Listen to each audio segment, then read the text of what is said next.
pagka sinunod ng isang tao ang mga kautusan ng Diyos na nakasulat dito sa banal na kasulatan, tiyak magagawa niya yung pamumuhay ng matuwid sa paningin ng ating Panginoong Diyos.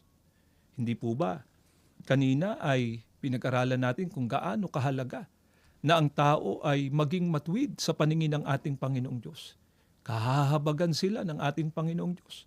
At higit sa lahat, sila ang magtatamo ng ipinangako ng ating Panginoong Diyos na kaligtasan. Bakit kaya tiyak na maliligtas?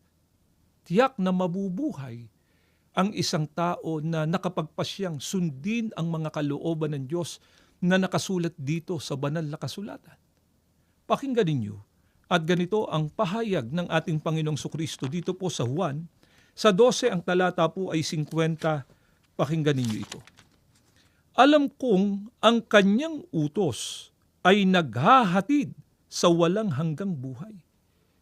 Ayon sa ating Panginoong Sukristo, ang mga kautusan anya ng ating Panginoong Diyos maghahatid sa tao sa walang hanggang buhay. Kaya tiyak na tiyak po ang kaligtasan ng mga tao na nakapagpasyang sundin ang mga kalooban ng ating Panginoong Diyos na nakasulat dito sa banal na kasulatan.